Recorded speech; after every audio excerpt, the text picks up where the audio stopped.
Já estamos de volta pela sua TV Metrópole, canal 26. Você está com uma voz mais bonita, né, doutora? Falando com a doutora André aqui, fonoaudióloga, e contando um pouco da história dela e falando dos queimados, né? Na qual ela teve uma passagem na faculdade. E daí, por que não continuou, doutora, nessa área? Na área de queimaduras, porque na realidade dentro do Instituto Dr. José Frota, ele é um órgão municipal. Então ele precisa ter, primeiramente, na grade de profissionais, a profissão do fonoaudiólogo regulamentada para o setor de queimaduras, e isso ainda não existe. Então existe até a necessidade política, né, de que isso venha a acontecer pela necessidade que os pacientes têm desse acompanhamento. Então o tempo que eu estive lá, né, que foram mais ou menos 4 anos, foi como voluntária. Esse tempo inteiro foi extremamente como voluntária, e logo após terminar a graduação, né, me formar, eu só poderia ficar e continuar na instituição se eu tivesse um vínculo com a universidade. Foi quando eu continuei pela minha especialização, né, porém, como o meu caminho começou a se enveredar muito pela obesidade, eu comecei a perceber que eu precisaria ter remuneração para eu poder continuar também o trabalho. E nessa condição das queimaduras, acabava tendo sempre esse lado voluntário, que é importantíssimo para esses pacientes. Mas que para, por exemplo, eu ter o meu trabalho, eu precisava de me especializar e me dedicar um pouco mais a uma outra ciência, a uma outra área que necessitava também dessa dedicação. E que isso também me dava remuneração. E a obesidade entra aqui praticamente nesse conceito aí? Nesse ponto, né? Então, enquanto eu estava nesse trabalho, que essa pesquisa foi publicada, que a gente fez essa divulgação num curso, num congresso que teve, né, aqui em Fortaleza, da fonoaudiologia. Então, a gente fez um folder, né, a nossa equipe, eu, Vânia e a minha professora orientadora, fizemos um folder autoexplicativo, e foi quando eu entreguei também para essa mesma psicóloga, a doutora Gardênia, aqui eu trabalhava para ela. Isso. Então, assim, quando eu entreguei esse folder, eu não imaginava essa relação da fono com a obesidade, mas ela trabalhava na obesidade. A doutora Gardênia? Doutora Gardênia, como ainda hoje trabalha. Quer dizer que vocês não sempre se encontrando? Sim, sim. Então, eu mostrei a ela até pelo fato de que, como ela queria que eu trabalhasse na psicologia, isso.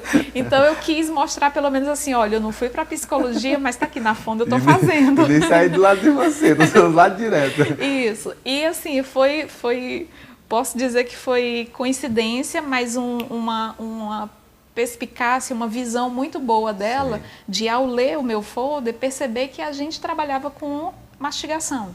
E nessa condição, quando ela leu, ela disse: André, você trabalha com mastigação? Trabalho, né? Como é isso? Aí nas queimaduras eu fui explicando, né, toda essa condição, como aqui já foi dito.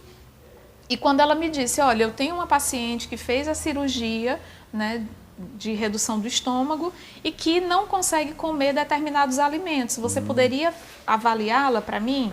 Posso. Então ela me encaminhou. E nesse encaminhamento, quando eu fiz a avaliação, eu percebi o grande campo que a fonoaudiologia poderia ter dentro de uma área que ainda não tinha sido explorada. Quer dizer que através do trabalho feito com os queimados, despertou para que a obesidade, né? Porque hoje é comum, né? A cirurgia, né? Antigamente nem se ouvia nem falar, né, doutora? Isso mesmo. Tanto que esse trabalho foi começado em 2003. Em 2003 eu estava recém-formada, né? Então eu me formei em julho de 2003, recebi essa paciente, né, nesse período, e logo em novembro de 2003 eu já tinha elaborado um projeto de pesquisa. Por quê? Porque foi realmente algo inovador. No Brasil não existia, né, esse trabalho da fonoaudiologia dentro da cirurgia bariátrica. E aí a gente fez pesquisa, que atualmente essa pesquisa, né, desde 2003, ela foi microfilmada em cartório, então eu tenho todo o respaldo jurídico, né, disso que eu estou falando, que a gente tem realmente esse pioneirismo. O Ceará carrega esse pioneirismo, né, pela equipe do Núcleo do Obeso do Ceará, e que foi essa instituição que me deu, né, que me forneceu as portas abertas para que a fonoaudiologia tivesse a dedicação e o campo que hoje tem. Então, nessa época, a gente fez a pesquisa. E dessa pesquisa a gente foi percebendo que precisava realmente do paciente com obesidade de ter uma reeducação alimentar no campo da mastigação. Porque quando você é obeso, costumemente a gente ouve falar, come muito. Muito. Na verdade, rápido. não a mastigação, é por isso que, né? Isso mesmo. E era comum, tanto que quando eu fui visitar o serviço, né, uma vez, porque ao atender essa paciente, né, quando eu percebi que existia todo aquele padrão que eu acharia que isso poderia ter em outras pessoas, imediatamente eu liguei, né, de volta para a doutora Gardênia e eu perguntei, me diga uma coisa, da onde veio essa paciente? Tem mais?